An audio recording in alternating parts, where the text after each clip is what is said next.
Morning, everyone, and thank you very much for joining me. This is the morning market review. It's Wednesday, it's the 23rd of November. My name is Russell Shaw, I'm a senior market specialist at FXCM. My email address is r@fxcm.com, and it's nice to be back after 2 weeks leave. Just going to put on the high risk investment warning. Keep this on screen for a few moments, and I'll be bouncing between two monitors here, so if I'm not looking straight on, I apologize. All right, here's the market commentaries. We'll go for about 15 minutes and we'll move over to the crypto minute, and then from tomorrow we'll do a full morning market review. Hey Kobus, Anna, nice to be back. Thank you very much. And let's just bring up our references.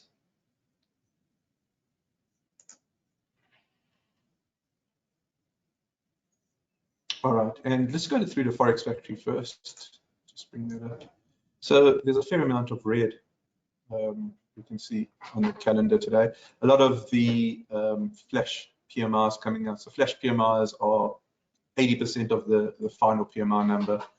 We just want to see where they are relative to 50. Anything above 50 is obviously expansion. Anything below is contraction.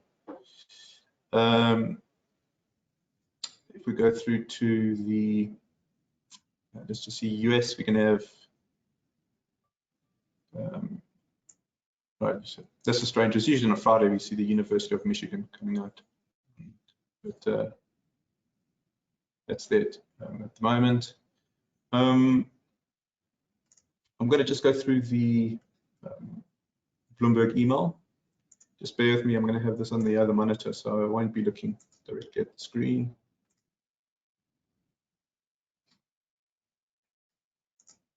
Okay, so the first headline here reads, Credit Suisse cuts. Credit Suisse is cutting at least 1/3 of its investment banking workforce in China, including about 40% of research staff. The cuts include about 25 investment banking jobs and 10 research staff. And that follows a similar round of headcount reduction in the region earlier this month. Okay, next headline, FTX bank run. So one of the benefits of not being at work, or I'm not sure it's a benefit, it might be a penalty, is I've really missed this sort of drama around FTX and Sam Bankman-Fried. But the article reads, Sam Bankman-Fried outlined a $51 billion decline in the value of collateral at the now collapsed crypto exchange FTX in a letter detailing the company's financial position. So that's insane, that 51 billion decline. A combination of a credit squeeze, a further sell-off in virtual coins, and a run in the bank, right? Drag collateral from 60 billion to drag collateral from $60 billion to $9 billion ahead of FTX November 11th bankruptcy. He wrote, "I didn't mean for any of this to happen, and I would give anything to be able to go back and do things over again." Next headline, Manchester United sale. So the owners of Manchester United are exploring strategic options that could lead to a full sale of the historic English football club. The Glazer family is working with financial advisors. Next headline, had enough. Hundreds of workers at Apple's main iPhone making plant in China clashed with security personnel as tensions boiled over after almost a month under tough restrictions. And this is with regards to COVID. I did read that COVID is really sort of on the way up in terms of spreading in China. And I think with that all said and done, let's go through to the trading view. Let's just discuss this. Again, I'm very much playing catch up at the moment because of leave. So this is going to be an interesting few charts to take a look at. What we have at the top here is the US 2-year yield. Just so I've changed it up slightly since before going on leave. The second chart here is the real rate. Okay, so we've got the 10-year minus break even to give us the real rate. The third chart here is the Nasdaq. The reason I'm putting Nasdaq here as a representation of risk is because it's very sensitive to interest rates. And then, of course, we've got the dollar as a fourth. And I think this is giving us a really interesting feel for what's happening in the markets. Whilst I was on leave, the CPI numbers did come out. The core number, I beg your pardon, the median CPI actually has reached what looks to be an apex, and if it has, that's going to be significant. So we just want to see how the trend there builds. The real rate here has stopped going up. So if you take a look at the second chart, it's moving laterally, it's moving sideways.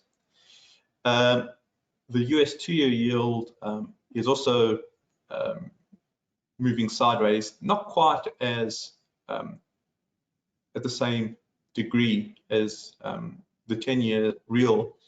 The 2-year year does have a slight upward bias still, very slight. So if I kind of put in an arrow here, we kind of get a gentle, very gentle gradient to the upside.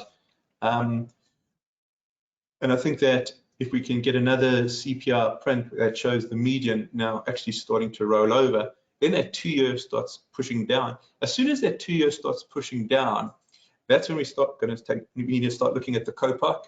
We need to see if there is now a real opportunity for the first part of a new bull market. In other words, have we moved into that renewed confidence phase?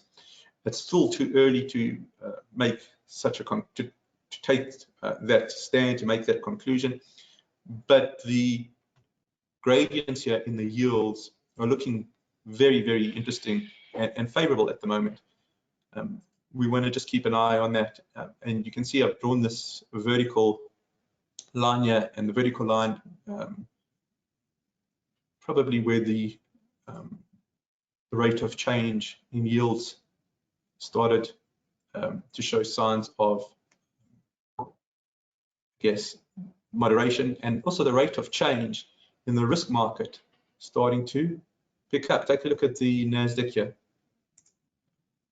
See that? So the prospects of being near the bottom here, I think, bears discussion, and that's something that we're going to have to focus on now that we're going into 2023. Okay, this is the evolution of the hypothesis.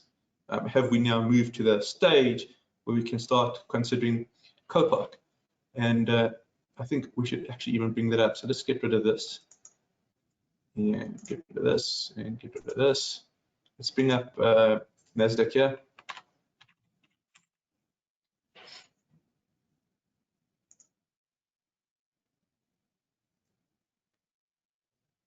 All right, and what we're going to have to do here is just make this a monthly. Okay, and now that we're on the monthly, let's bring in the COPOC.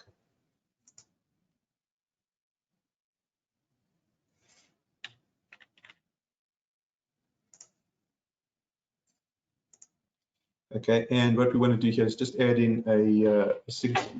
We just want to add in a signal line. Bear with me a moment.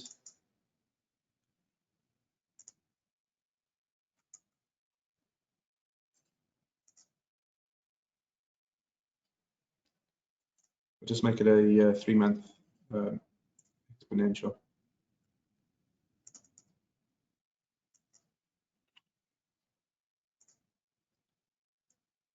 All right, so we're getting very close to it. We are under 0. Are we going to start turning up? Now, just taking a look at the risk market. Okay, in that, here is a reference candle. Let's put that in. There's a reference candle. And we're getting pretty close to the end of the month. And we've got a condition 2 here. Are we going to get a condition 3? Now that's interesting. We did get one over here, but that subsequently failed. So it's going to be very interesting if we get a trough, an entrenched trough here.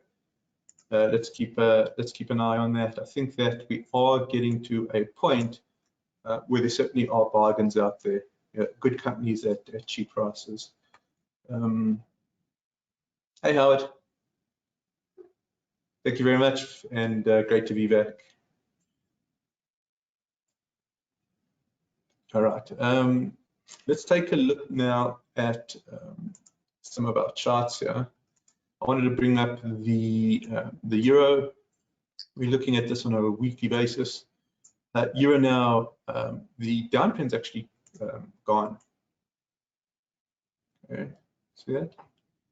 Downtrend's gone. But that's not really the big story here. Let's just get rid of these lines.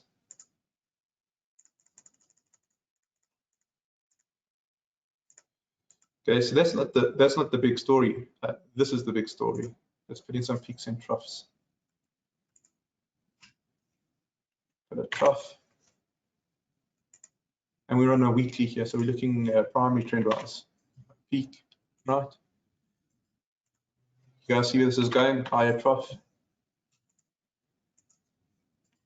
higher peak. Okay. Higher trough. And we've got a series of higher troughs, and we've got a series of higher peaks. So the euro now is starting to look as if it's representing value. Remember Stan Weinstein's stage analysis. Let's see if we can. So we've got distribution. Okay. We've got a markdown. We've got now accumulation. Now it looks like we've gone into markup. Okay, so we're going to just see how this pans out as well. And this is interesting, considering how we saw the 10-year, the real rate 10-year moving in that sideways, how the 2-year now has rolled over, and how that CPR looks as if it's showing signs of apex on that median level. That's what we're going to carry on looking at. Let's have let's dive into a lower time frame, and then we'll look at DAX, and then we'll move on to the crypto minute. Okay, so you can see here that euro has now moved into zone 1, and the momentum there is pretty strong. Okay, we've dipped out of 80, but we're still very much in zone 1. In other words, this could be a nice 1, 2, 2, 3, right? Is there going to be another 1, 2? So to see if we're going to get this leg of the 1, 2, let's go to the hourly.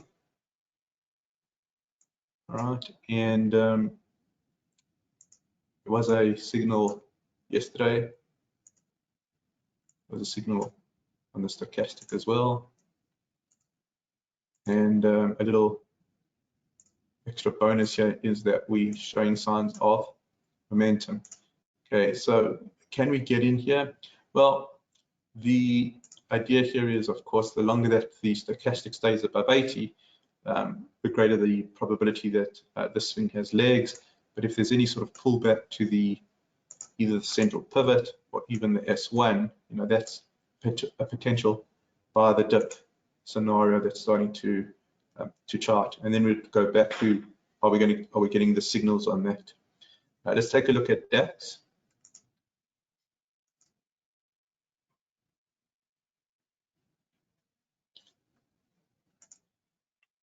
Alrighty, let's quickly go through DAX. I'm just seeing Anna's comment here, re FTX. Yeah, so let's talk about that in the crypto minute. Just taking a look at DAX here. So DAX slightly different to euro. So we actually don't have an uptrend in DAX because we don't have a higher trough followed by a higher peak. But what we do have is we have the end of the uptrend. That uptrend's gone. Okay, because it took out this lower peak. So now we have to start looking for the trend 1, 2, 2, 3. We need that higher trough to come in, and there's the there's the bull market. Okay, so so we've got this very strong leg at the moment. It's at some stage going to have to correct, get that trough in, and then get that next impulse move. Just go through to the daily, and you can just see the momentum has been terrific. It's in zone 1. We've stayed above 80, and that's exactly what we want to see. This is a very interesting chart. At some stage, let's just throw in an RSI here. Sorry, this one.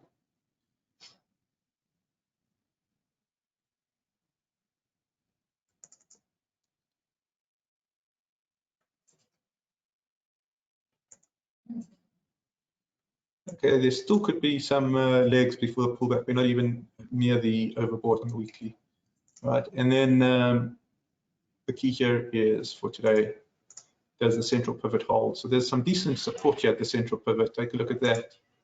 On the central pivot, look at all the price resistance turn support, right? That's that polarity principle. Resistance, resistance, resistance, support. Okay, so we are quite an interesting level here on the DAX. All right, and that brings us to the top of the hour. So I think at this stage, let us conclude, and we'll go across to the crypto minute, and we'll start talking about the crypto side of the market. All right, guys, speak to you on that webinar. Cheers.